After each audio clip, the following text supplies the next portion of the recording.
Ready, go, Monte Napoleone in a knee-jerking beginning, followed by Pintados Amsterdam Star of Jonah.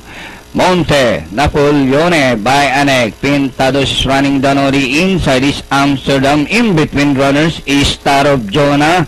And a long way back to win the hour, Jetson and Bibusco.